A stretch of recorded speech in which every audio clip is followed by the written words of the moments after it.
જય સ્વામિનારાયણ. સહજાનંદ વિદ્યાલયના video lecture શિક્ષણમાં આપ સર્વ વિદ્યાર્થી મિત્રોનું હાર્દિક સ્વાગત છે. ધોરણ 12 રસાયણ વિજ્ઞાન પ્રકરણ 7 પી વિભાગના તત્વો. એ પૈકી આજના લેક્ચરમાં આપણે એમોનિયાની બનાવટ, ભૌતિક ગુણધર્મો, રાસાયણિક ગુણધર્મો અને ઉપયોગ વિશે અભ્યાસ કરીશું. સૌ પ્રથમ આપણે એમોનિયાની બનાવટની ચર્ચા કરીએ તો એમોનિયાની બનાવટ આપણે 3 રીતે ભણવાની છે. કુદરતમાં એમોનિયા કેવી રીતે બને, પ્રયોગશાળામાં એમોનિયા કેવી રીતે બનાવી શકાય અને ઉદ્યોગોમાં એટલે કે ઔદ્યોગિક રીતે એમોનિયાનું ઉત્પાદન કેવી રીતે કરી શકાય. પહેલી રીત આપણે જોઈએ કુદરતમાં એટલે કે હવા કે જમીનમાં એમોનિયા ઉત્પન્ન થાય છે. ઓછા પ્રમાણમાં હોય હવા કે જમીનમાં, પણ એ એમોનિયા હવા કે જમીનમાં આવે કેવી રીતે?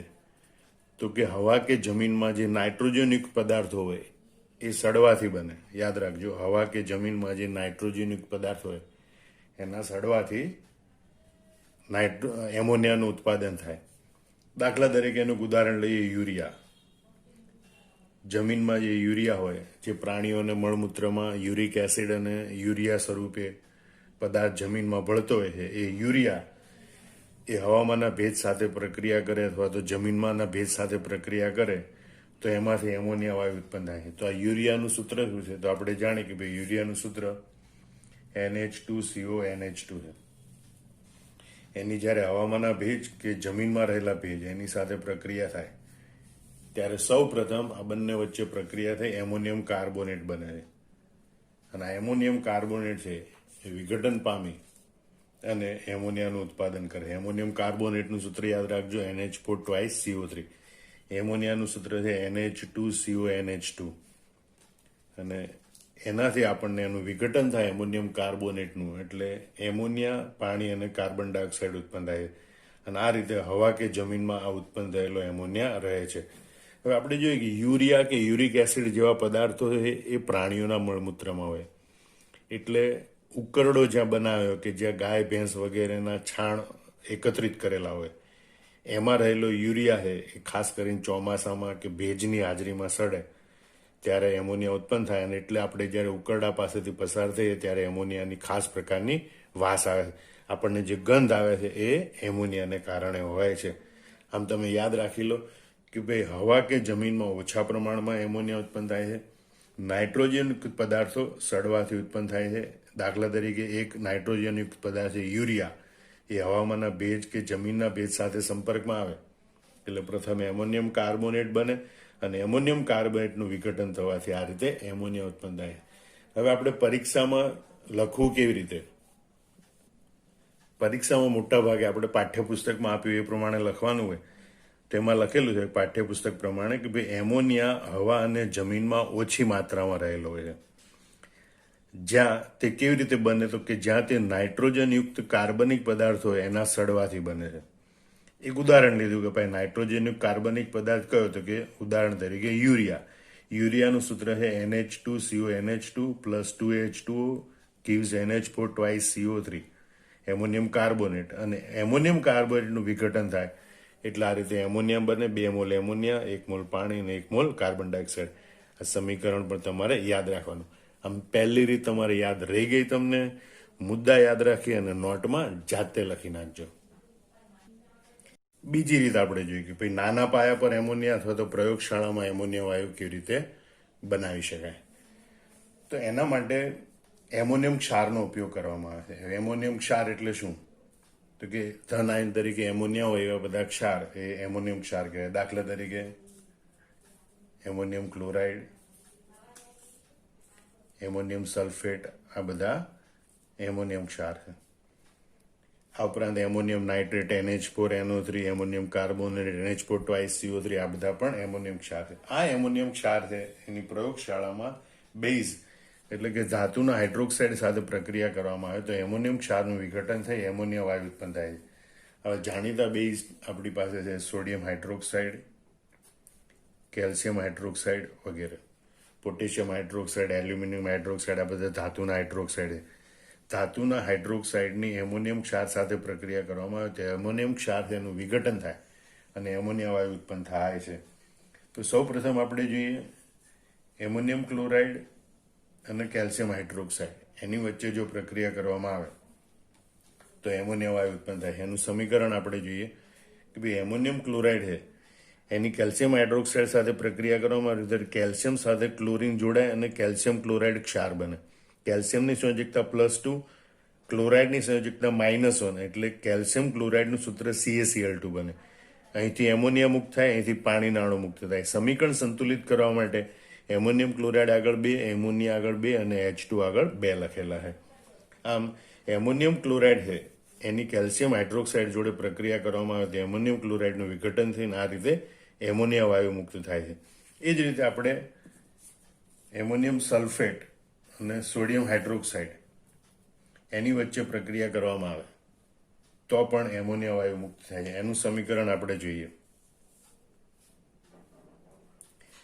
કે સોડિયમ અને SO4 એ બંને એકબીજા સાથે જોડાય એટલે સોડિયમ સલ્ફેટ ક્ષાર બને.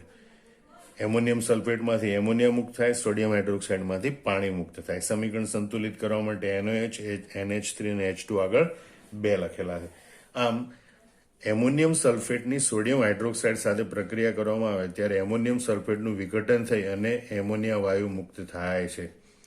આપણે આ બેને બદલી નાખીએ તો પણ શું એમોનિયા વાયુ મુક્ત થતો હશે?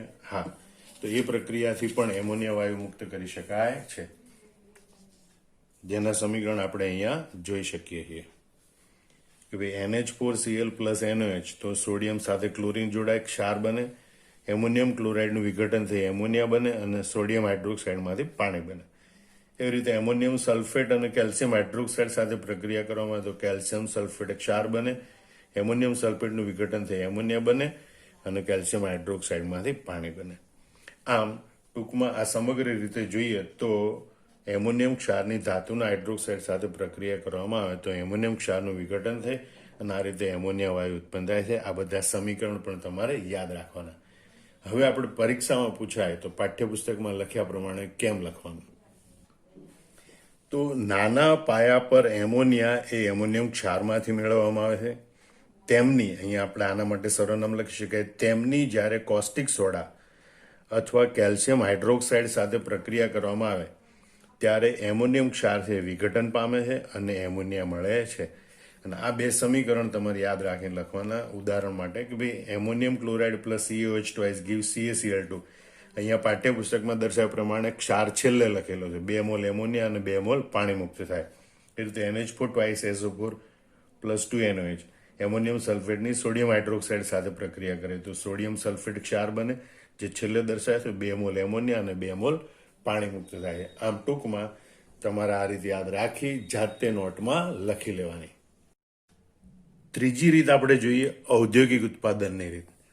એમોનિયાના ઔદ્યોગિક ઉત્પાદનની રીત છે એ હેબર પ્રક્રમ અથવા હેબર પદ્ધતિ તરીકે ઓળખાય છે. આ પદ્ધતિમાં ડાયનાઇટ્રોજન અને ડાયહાઇડ્રોજન વચ્ચે પ્રક્રિયા કરી અને એમોનિયાનું ઔદ્યોગિક ઉત્પાદન કરવામાં આવે. આ પ્રક્રિયા માટેનું સમીકરણ આ પ્રમાણે છે N2 plus 3H2 gives 2Na3. આ પ્રક્રિયા 200 વાતાવરણ દબાણે 700 કેલ્વિન તાપમાને કરવામાં આવે છે. આયરન ઓક્સાઇડ ઉદ્દીપકની પ્રક્રિયા. આયરન ઓક્સાઇડ ઉદ્દીપકની હાજરીમાં આ પ્રક્રિયા કરવામાં આવે છે. આ પ્રક્રિયા માટેનો એન્થાલ્પી ફેરફાર ડેલ્ટા H -46.1 કિલોજૂલ પ્રતિ મોલ છે. અહીંયા ડેલ્ટા H ઓફ ફોર્મેશન એટલે કે સર્જન એન્થાલ્પી લખી છે. અહીંયા એમોનિયા છે એના મૂળભૂત તત્વો નાઇટ્રોજન અને હાઇડ્રોજનમાંથી બને છે. એ પ્રક્રિયા દરમિયાન થતો એન્થાલ્પી ફેરફાર છે. એટલે કે મૂળભૂત તત્વોમાંથી એમોનિયાનું સર્જન થાય છે. માટે આ દર્શાવેલી છે એ એમોનિયાની સર્જન એન્થાલ્પી છે. સર્જન એન્થાલ્પીનું મૂલ્ય અહીંયા ઋણ છે. એનો મતલબ કે આ પ્રક્રિયા એ ઉષ્માક્ષેપક પ્રક્રિયા છે. લસેટ્રીના સિદ્ધાંત પ્રમાણે જોઈએ તો અહીંયા 3 ને 4 મોલ વાયુ છે એમાંથી 2 મોલ એમોનિયા વાયુ ઉત્પન્ન થાય છે. મતલબ કે પ્રક્રિયકના વાયુરૂપ પ્રક્રિયકના મોલની કુલ સંખ્યા નિપજના કુલ મોલની સંખ્યા કરતાં વધારે. એનો મતલબ એમ કે આ પ્રક્રિયા માટે ઊંચું દબાણ એ ફાયદાકારક છે. તેમજ આ પ્રક્રિયા ઉષ્માક્ષેપક છે એટલે નીચું તાપમાન એ ફાયદાકારક છે. એટલે લસેટ્રીના સિદ્ધાંત પ્રમાણે આ પ્રક્રિયા માટે વિચારીએ તો ઊંચું દબાણ અને નીચું તાપમાન આ પ્રક્રિયાની તરફેણ કરે એટલે કે આ પ્રક્રિયા માટે ફાયદાકારક બની શકે. પરંતુ જો તાપમાન નીચું રાખવામાં આવે તો પ્રક્રિયા ખૂબ ધીમી થાય છે અને એટલે દબાણ, તાપમાન અને ઉદ્દીપકની અનુકૂળતમ પરિસ્થિતિ કઈ ગોઠવવામાં આવે એ આપણે જોઈએ. તો કે આ પ્રક્રિયા છે અનુકૂળ પરિસ્થિતિમાં દબાણ તો કે 200 ગુણ્યા 10⁵ પાસ્કલ એટલે કે લગભગ 200 વાતાવરણ દબાણે આ પ્રક્રિયા કરવામાં આવે છે. આ પ્રક્રિયા 700 કેલ્વિન તાપમાને પ્રક્રિયા કરવામાં આવે છે અને ઉદ્દીપક તરીકે આ પ્રક્રિયામાં આયરન ઓક્સાઇડનો ઉપયોગ કરવામાં આવે છે. આ ઉપરાંત એની આયરન ઓક્સાઇડ સાથે થોડા પ્રમાણમાં પ્રવર્ધક તરીકે એટલે કે ઉદ્દીપકની સક્રિયતા વધારવા માટે K2O અને Al2O3 ઉમેરવામાં આવે છે. તો આમ તમારે આ સમગ્ર પ્રક્રિયા યાદ રાખવાની કે હેબર પ્રક્રમ દ્વારા એમોનિયાનું ઔદ્યોગિક ઉત્પાદન કરી શકાય. ડાયનાઇટ્રોજન અને ડાયહાઇડ્રોજન વચ્ચે પ્રક્રિયા કરવામાં આવે. આ પ્રક્રિયા 200 વાતાવરણ દબાણે 700 કેલ્વિન તાપમાને કરવામાં આવે. પ્રક્રિયા માટે એન્થાલ્પી ફેરફાર -46.1 કિલોજૂલ પ્રતિ મોલ છે, જે એમોનિયાની સર્જન એન્થાલ્પી છે. લસેટરના સિદ્ધાંત પ્રમાણે જોઈએ તો ઊંચું દબાણ અને નીચું તાપમાન આ પ્રક્રિયા માટે ફાયદાકારક છે, પણ છતાં આ પ્રક્રિયા માટે અનુકૂળતમ પરિસ્થિતિ એટલે એને કે ઓપ્ટિમમ પરિસ્થિતિ એટલે એવી પરિસ્થિતિ કે જે પરિસ્થિતિએ ઓછામાં ઓછા સમયમાં વધુ નિપજ પ્રાપ્ત થાય. તો એ પરિસ્થિતિ 200 વાતાવરણ દબાણ એટલે કે 200 ગુણ્યા 10⁵ પાસ્કલ 700 કેલ્વિન તાપમાન અને ઉદ્દીપક તરીકે આયરન ઓક્સાઇડ સાથે થોડા પ્રમાણમાં K2O અને Al2O3 ઉમેરવામાં આવે છે.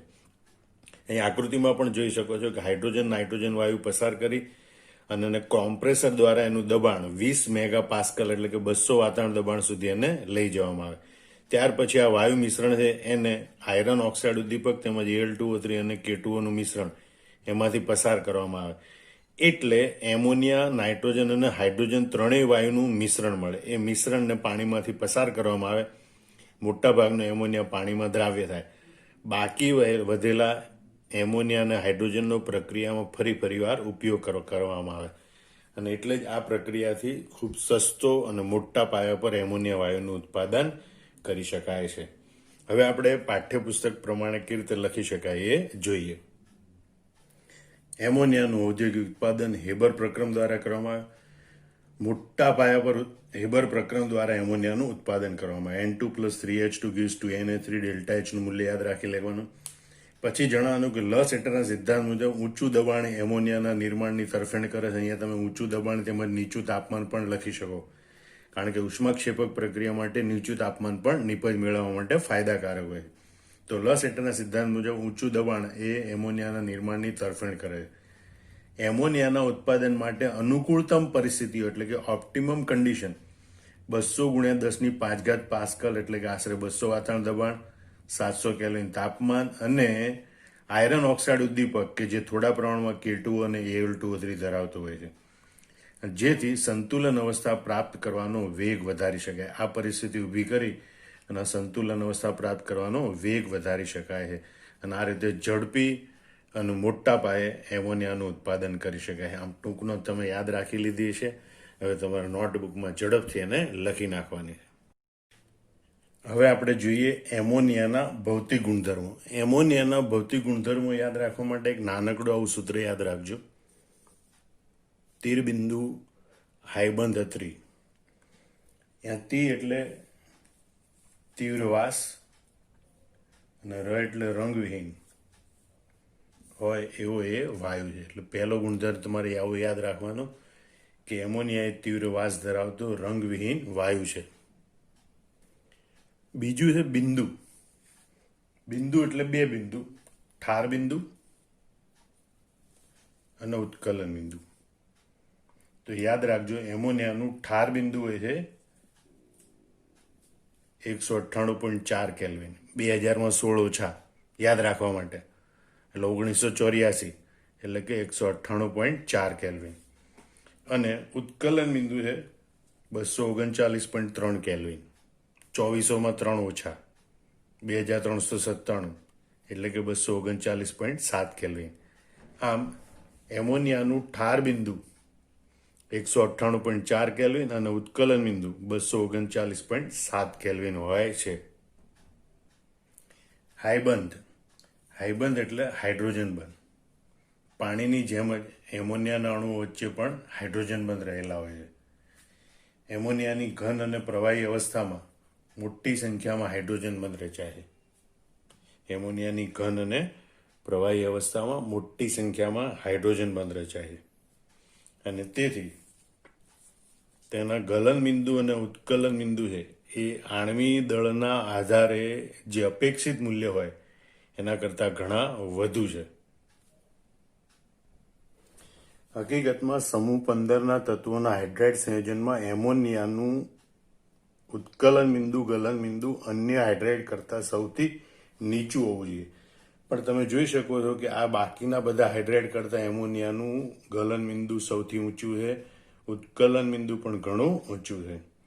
એમ થવાનું કારણ એમોનિયાના અણુઓ વચ્ચે રચાતા પ્રબળ આંતરઆણ્વીય હાઇડ્રોજન બંધ છે. એના કારણે જેમ કહેવાય કે આણ્વીય દળ એમોનિયાનું સૌથી ઓછું છે અને માટે એનું ગલન બિંદુ ઉત્કલન બિંદુ સૌથી ઓછું હોવું જોઈએ એવું અપેક્ષિત છે.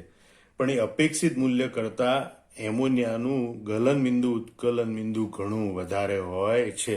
આમ આપણે સમજી શકીએ. હવે આપણે ચોથો મુદ્દો જોઈએ. અ એટલે અણુનો આકાર અને ત્રિ એટલે ત્રિપિરામિડલ. તો આપણે યાદ રાખજો, અણુનો આકાર એ ત્રિકોણીય પિરામિડલ હોય છે. અણુનો આકાર ત્રિકોણીય પિરામિડલ હોય છે, જે આપણે જોઈ શકીએ છીએ કે અહીંયા આકૃતિમાં દર્શાવ્યા પ્રમાણે હોય છે. અહીંયા એમ કહેવામાં કે ભાઈ નાઇટ્રોજન એ આ ત્રિકોણીય પિરામિડના શીર્ષ પર હોય છે. તેમજ એની આસપાસ રહેલા 4 ઇલેક્ટ્રોન યુગ્મ પૈકી એક અબંધકારક ઇલેક્ટ્રોન યુગ્મ હોય છે અને 3 બંધકારક ઇલેક્ટ્રોન યુગ્મ હોય છે.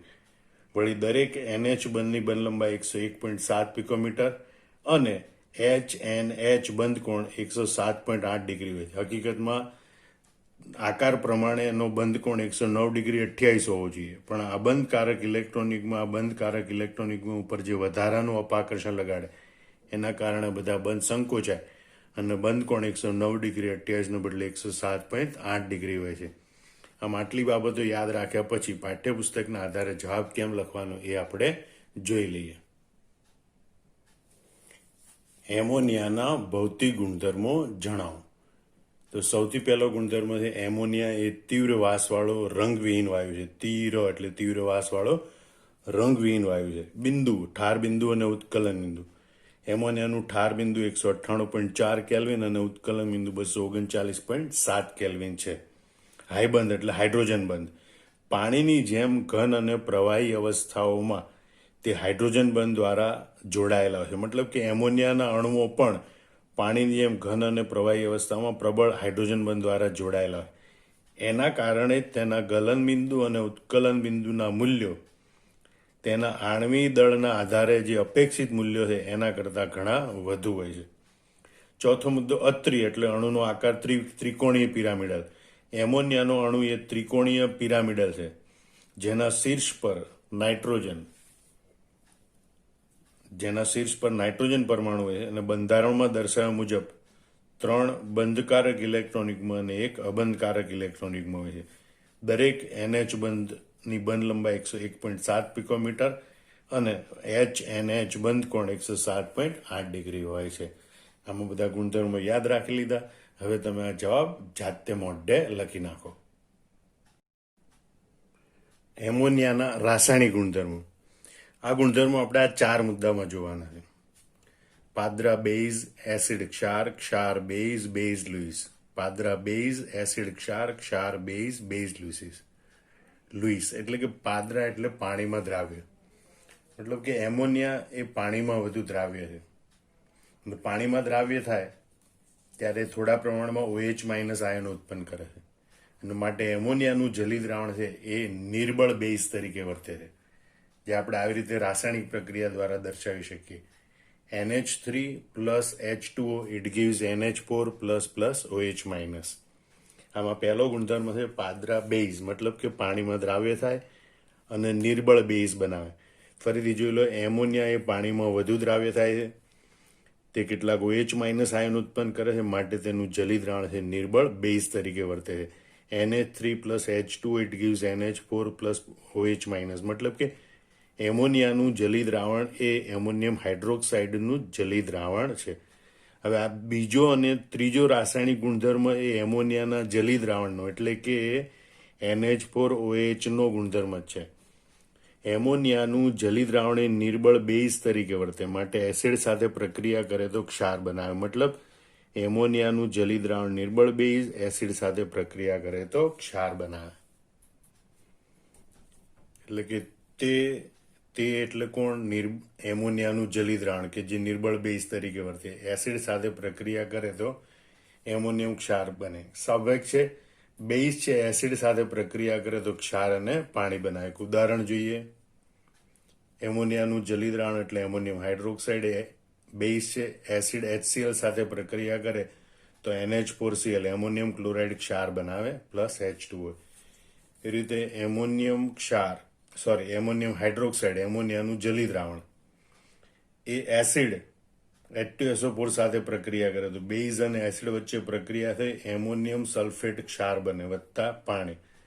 આમ એમોનિયાનું જલી દ્રાવણ બેઝ છે, એસિડ સાથે પ્રક્રિયા કરે તો એમોનિયમ ક્ષાર ઉત્પન્ન કરે છે. હવે આપણે ત્રીજો ગુણધર્મ જોઈએ. મતલબ કે એમોનિયાનું જલી દ્રાવણ એમોનિયમ હાઇડ્રોક્સાઇડ કે જે નિર્બળ બેઝ તરીકે વર્તે એ જો ધાતુના ક્ષાર સાથે પ્રક્રિયા કરે તો ધાતુનો હાઇડ્રોક્સાઇડ એટલે કે બેઝ બનાવે.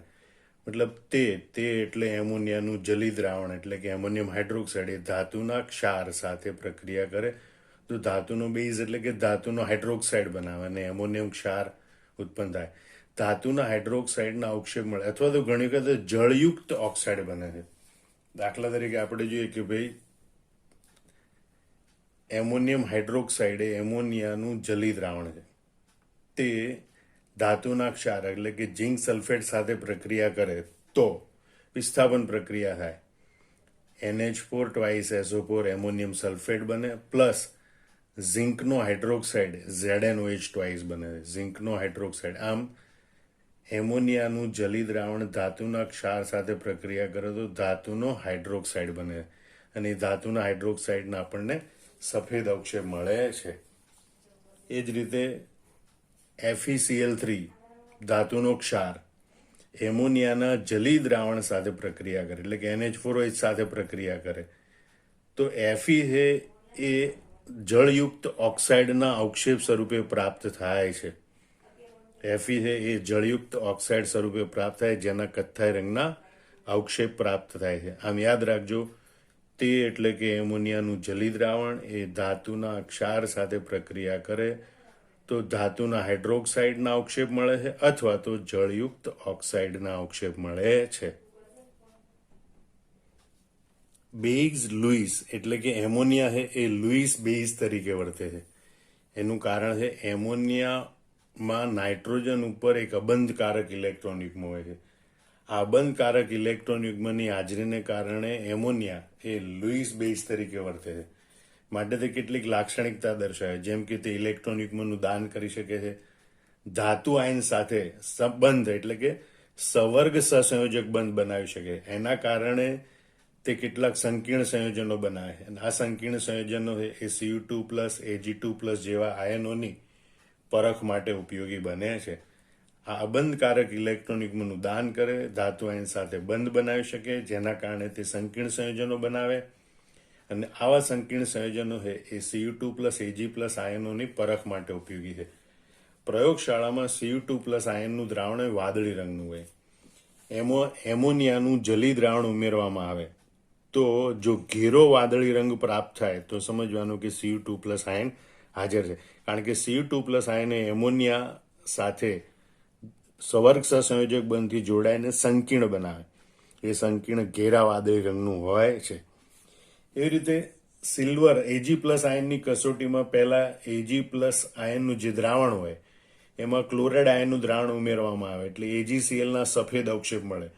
પણ એ સફેદ અવક્ષેપ AgCl, AgBr કે AgI ના હોઈ શકે. ત્યારબાદ આ AgClના જે અવક્ષેપ છે એમાં એમોનિયાનું જલી દ્રાવણ ઉમેરવામાં આવે અને એ એમોનિયા સાથે સિલ્વર આયન છે એ સંકીર્ણ બનાવે જે દ્રાવ્ય હોય છે અને રંગવિહીન હોય છે. મતલબ આ સફેદ અવક્ષેપ એમોનિયાના જલી દ્રાવણમાં દ્રાવ્ય થાય તો Ag+ આયન હાજર. આમ Ag+ની હાજરીની પરખ થઈ શકે છે. હવે આપણે પાઠ્યપુસ્તકમાં લખ્યા પ્રમાણે જવાબ આપણે કેવી રીતે યાદ રાખવાનો એ જોઈ લઈએ. એમોનિયા વાયુ પાણીમાં વધુ દ્રાવ્ય હોય છે. OH માઇનસ આયન બનવાને કારણે તેનું જલી દ્રાવણ નિર્બળ બેઝ હોય છે. NH3 plus H2O gives NH4 plus plus OH minus.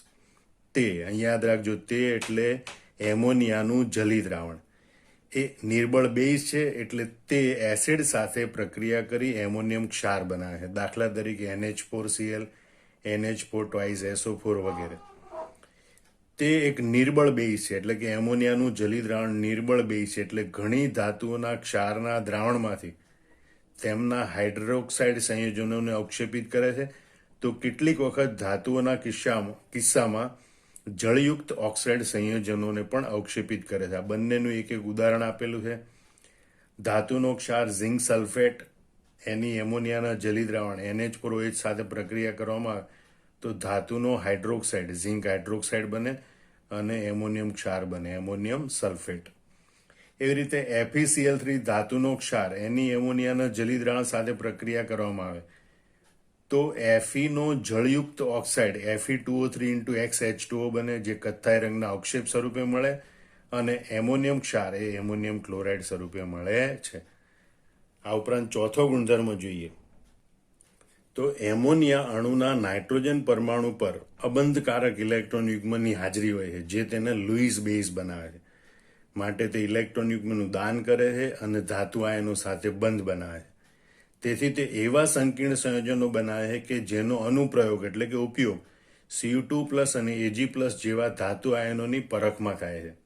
દાખલા તરીકે Cu2+ આયનનું દ્રાવણ કે જે વાદળી રંગનું હોય એમાં એમોનિયાનું જલી દ્રાવણ ઉમેરવામાં આવે તો CuNH342+ સંકીર્ણ આયન બને, જે ઘેરા વાદળી રંગનો હોય છે, જે Cu2+ આયનની પરખ માટે વપરાય. એ રીતે Ag+ આયનનું દ્રાવણ હોય એમાં ક્લોરાઇડ આયનનું દ્રાવણ ઉમેરવાથી AgClના સફેદ અવક્ષેપ મળે. એમાં જો એમોનિયાનું જલી દ્રાવણ ઉમેરી અને અવક્ષેપ દ્રાવ્ય થાય અને રંગવિહીન દ્રાવણ બને તો એ Ag+ આયનની હાજરી સૂચવે છે. AgClની એમોનિયા સાથે પ્રક્રિયા થવાથી એને AgNH3 twice Cl એમ સંકીર્ણ આયન બને છે. આ સંકીર્ણ છે એ પાણીમાં દ્રાવ્ય હોય છે અને રંગવિહીન હોય છે. આમ તમે એમોનિયાના રાસાયણિક ગુણધર્મો જોયા, એ બરોબર મોઢે કરી અને એક પછી એક નોટમાં લખી નાખો. હવે આપણે જોઈએ એમોનિયાના ઉપયોગ. એના માટેનું એક્રોનિમ એટલે કે ટૂંકું સૂત્ર તમારે આવી રીતે યાદ રાખવાનું. ખાનાશી. ખા એટલે ખાતર, ના એટલે નાઇટ્રોજનયુક્ત સંયોજનો, અકાર્બનિક સંયોજનો, એ પૈકી નાઇટ્રિક એસિડ, ખાતરમાં NUPS અને શી એટલે પ્રશીતક. આ રીતે તમારે યાદ રાખવાનું. એ પૈકીનું પહેલું જે ખાતર, તો એમોનિયાનો ઉપયોગ છે એ નાઇટ્રોજનયુક્ત ખાતરો બનાવવા માટે થાય છે. ખાસ કરીને NUPS ખાતરો, મતલબ કે એમોનિયમ નાઇટ્રેટ. N એટલે નાઇટ્રેટ એટલે એમોનિયમ નાઇટ્રેટ, U એટલે યુરિયા, P એટલે PO4 3- phosphate, ammonium phosphate, S એટલે એમોનિયમ સલ્ફેટ. આવા નાઇટ્રોજનયુક્ત ખાતરો બનાવવા માટે એમોનિયાનો મોટા પાયે ઉપયોગ થાય છે. ફરીથી યાદ રાખેલો, ammonium nitrate, urea, ammonium phosphate, ammonium sulphate. પહેલું ના એટલે નાઇટ્રોજનયુક્ત અકાર્બનિક સંયોજનો બનાવવા માટે એમોનિયાનો ઉપયોગ થાય છે. એમાં ખાસ કરીને ખૂબ અગત્યનો એસિડ નાઇટ્રિક એસિડ એ સૌથી અગત્યનો અકાર્બનિક સંયોજન છે કે જે એમોનિયામાંથી બનાવવામાં આવે. શી એટલે પ્રશીતક. એમોનિયાનો ઉપયોગ પ્રશીતક તરીકે થાય છે, ખાસ કરીને કોલ્ડ સ્ટોરેજમાં. મોટા પાયે જ્યારે ઠંડક ઉત્પન્ન કરવાની હોય ત્યારે એમોનિયા ખૂબ સસ્તો પડે છે, કારણ કે પ્રતિ ટન એને કમ્પ્રેસ કરવા માટે વિદ્યુત ઉર્જા ખૂબ ઓછી જોઈએ છે અને માટે કોલ્ડ સ્ટોરેજ જેવા મોટા પાયે શીતાગારો હોય એમાં ઠંડક ઉત્પન્ન કરવા માટે પ્રશીતક તરીકે આ એમોનિયાનો ઉપયોગ થાય છે. આમ ખાતરો બનાવવા માટે ammonium nitrate, urea, ammonium phosphate, ammonium sulphate, કાર્બનિક સંયોજનો બનાવવા માટે ખાસ કરી નાઇટ્રિક એસિડ માટે અને પ્રશીતક તરીકે તેનો ઉપયોગ થાય છે. પાઠ્યપુસ્તક પ્રમાણે આપણે આવી રીતે યાદ રાખીશું. એમોનિયાનો ઉપયોગ નાઇટ્રોજનયુક્ત જુદા જુદા ખાતરોના ઉત્પાદનમાં થાય છે. Ammonium nitrate, urea, ammonium phosphate અને એમોનિયમ સલ્ફેટ. બીજો ઉપયોગ, એમોનિયાનો ઉપયોગ નાઇટ્રોજનયુક્ત કેટલાક અકાર્બનિક સંયોજનોના ઉત્પાદનમાં થાય છે, જેમાં નાઇટ્રિક એસિડ એ સૌથી અગત્યનો છે. અને પ્રવાહી એમોનિયા, લિક્વિડ એમોનિયા એ પ્રશીતક તરીકે પણ ઉપયોગી છે, ખાસ કરીને કોલ્ડ સ્ટોરેજમાં તે ઉપયોગી છે. આમ આ જવાબ પણ તમારે ઝડપથી યાદ રાખી લેવાનો અને નોટબુકમાં જાતે લખી લેવાનો. બધી ટ્રિક્સ અથવા તો ટૂંકા સૂત્રો જે તમને દર્શાવે છે એ પ્રમાણે યાદ કરી અને જવાબો બધા મોઢે કરી નાખવાના. જય સ્વામિનારાયણ.